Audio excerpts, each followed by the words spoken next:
Hey guys, welcome back. With the Banished now finally confirmed to be in Halo Infinite, I reckon it's time to just dedicate an entire video to the sheer potential they have in terms of gameplay and also narrative.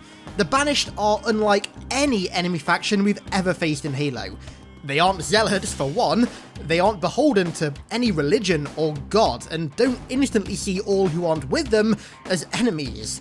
There are no non-believers to the Banished, and because of that, almost any species can be a part of them, including humans. So, today I want to talk about the many ways in which the Banished could enrich Halo Infinite's narrative and gameplay like never before.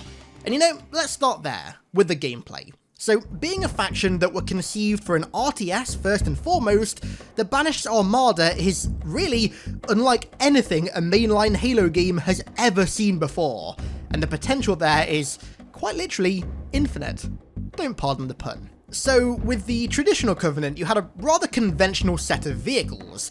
Light vehicles like the Ghost and the Spectre, heavy vehicles like the Wraith and, to some degree, the Shadow and the Scarab, and then air vehicles like the Banshee, the Phantom and the Spirit. Whereas with the Banished, you have an multiple entire new subcategories of vehicle.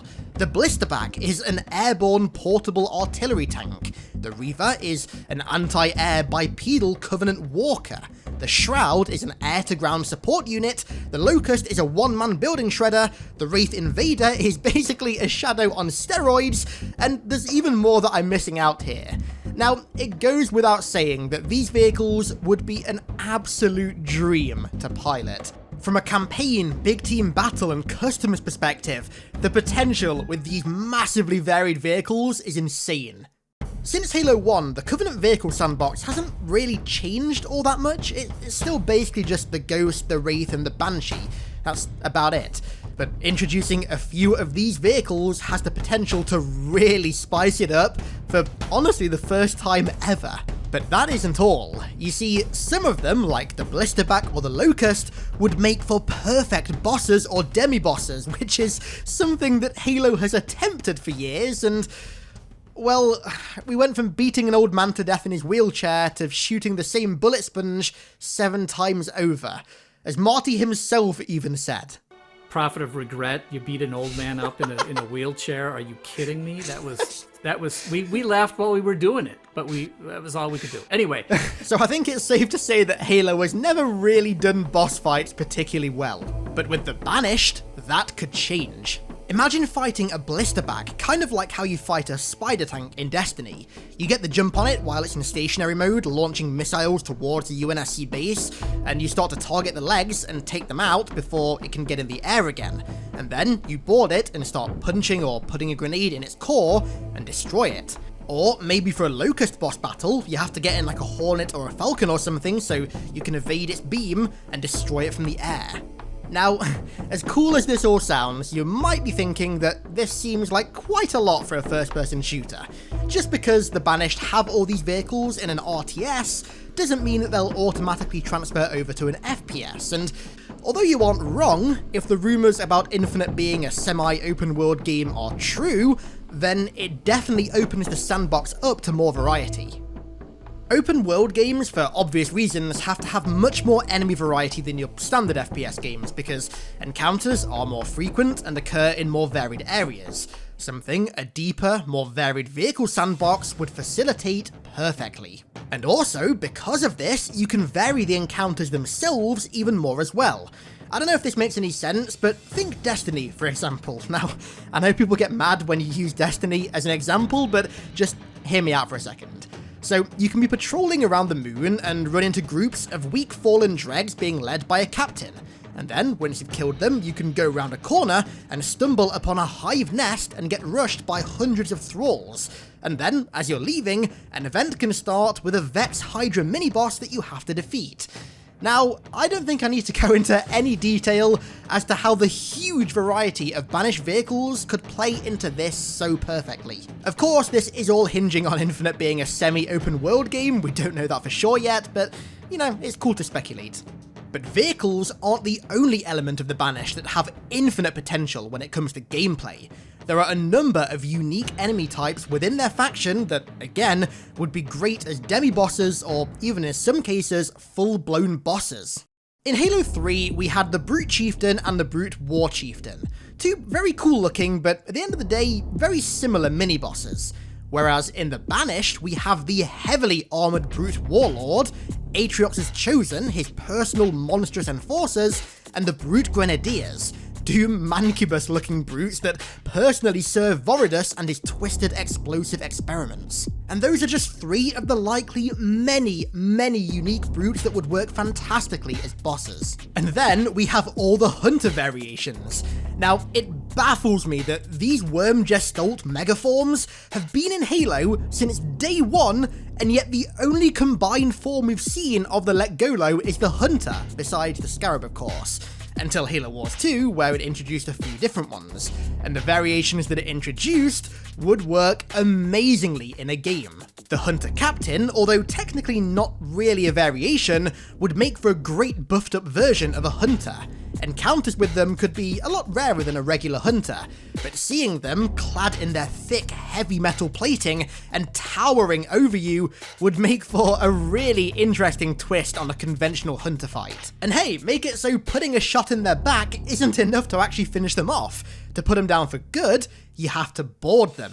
Now, ever since people found out that Bungie prototyped Hunter boarding in Reach, they've wanted to see it be an actual feature because, I mean, hell, look at this. Why would you not want this to be a feature?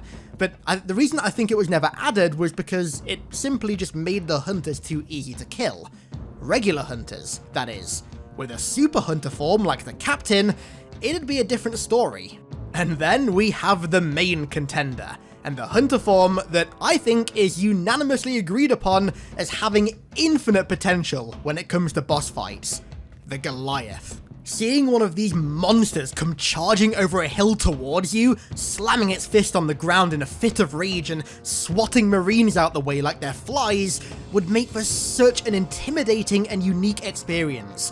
The only thing that Halo's ever done that I could really compare to this would be the Guta fight from Reach, but think of the Goliath fight as the Guta fight on the universe's just most hardcore next level steroids. Comparing the two is almost impossible.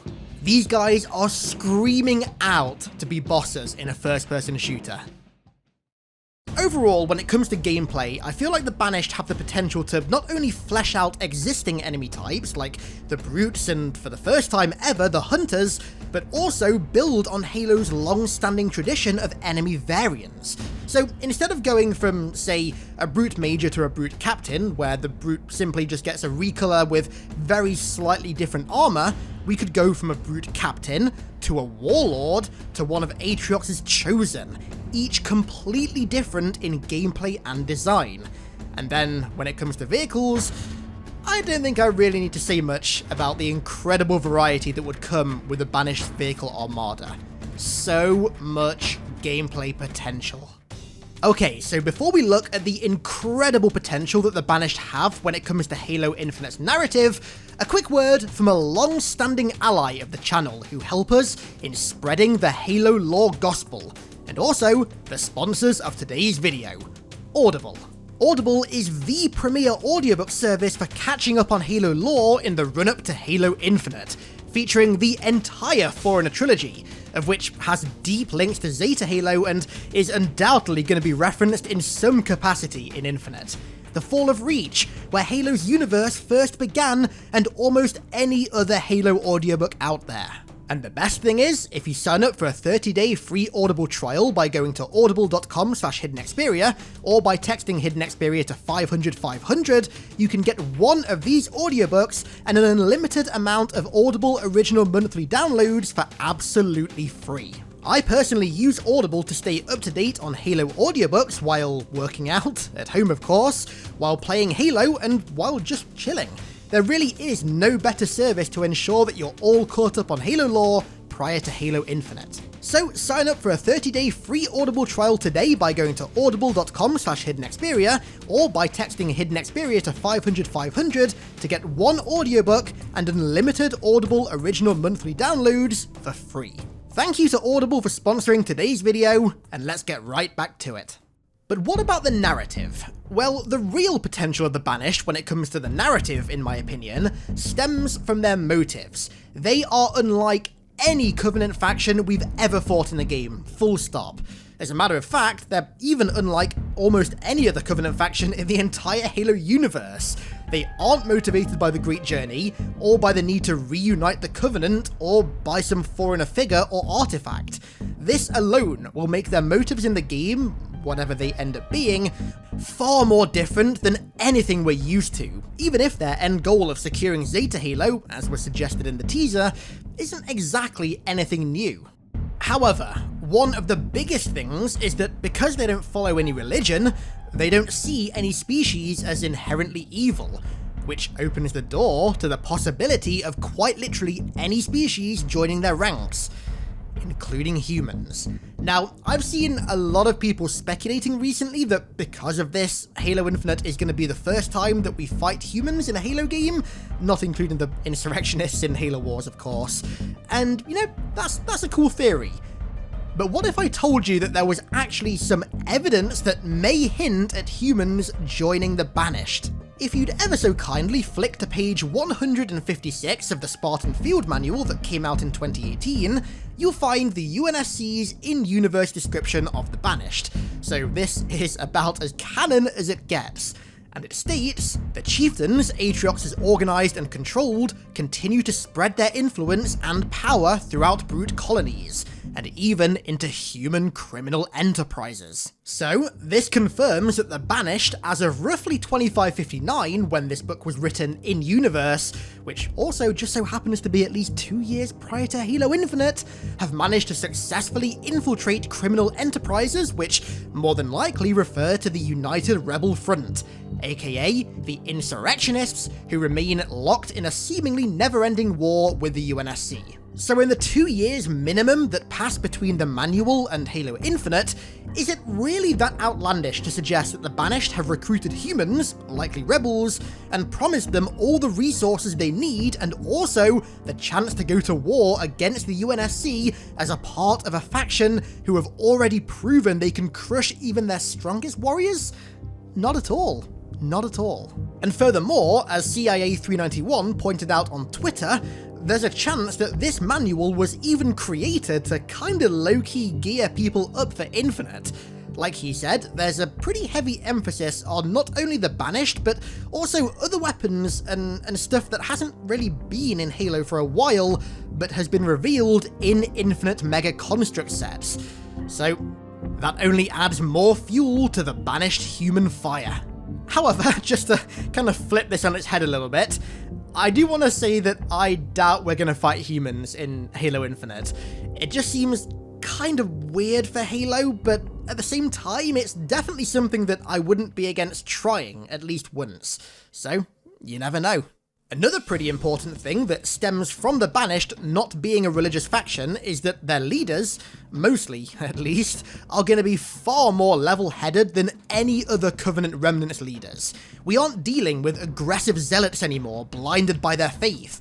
We're dealing with mercenaries, pirates, privateers, and those who believe in Atriox to fight to ensure their freedom from zealots. I mean, hell, many Banished warriors likely turned on the Covenant with Atriox, so the days of fighting religious fanatics seem to be over.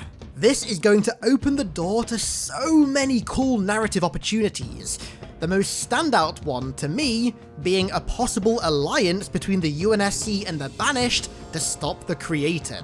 Now, this might sound kinda crazy, given that in that last teaser, the Brute, who, as a quick side note, many now believe to be Hyperius, this guy who was recently revealed in a Mega Construct set, was saying, "Humanity will burn." However, as usual, I have a theory that makes it sound not that crazy. Okay, so just humour me for a second here. What if humanity got to Zeta Halo before the Created, but ran into the Banished who were already on the ring, trying to seize it for themselves, which then sparks the war on Zeta Halo that this message was sent during?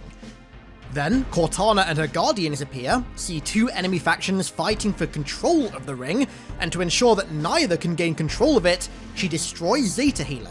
And following that, the Banished realise that Cortana and her Guardians are a far bigger threat to their survival and freedom than the UNSC, and so they form a temporary last alliance type thing with the UNSC to try and stop her.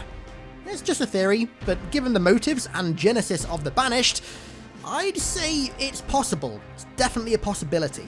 Overall though, whether these theories do or don't come to pass, the Banished are undoubtedly going to offer something entirely different when it comes to Halo Infinite's story, and I cannot wait to find out their true motives with Zeta Halo, and also how they clash with the Created. I mean, given that the Created are the very thing that Atriox created the Banished to destroy, I have a feeling they're gonna have more animosity with Cortana than the UNSC, but I guess only time will tell. Oh yeah, also, Master Chief versus Atriox fight scene, please? Thank you. So, with all that said, that's all I got for you today. I'm sorry that this video wasn't as long or as hyper detailed as my usual content. I just wanted to make something that was, a bit more chill after that Marty video, which, as I'm sure you can imagine, took a long time to edit, but, it was definitely worth it. Also, apologies for this, but the next video, which, by the way, is going to be the long-awaited lore behind all the Halo 3 maps, will have a sponsor in it as well. I really don't like doing back-to-back sponsors, but I wanted to get all my contractual obligations out of the way before the Infinite reveal on July 23rd, so I can focus on getting Infinite content out as soon as possible. Hopefully you guys understand, I like to be as transparent as possible with this type of stuff, so I just thought I'd give you a little explainer. Anyway, I want to give a massive thank you to all of my patrons, new and old, for the continued support over there, and thank you all so much for watching, I really do appreciate it, and I'll catch you all in the next one.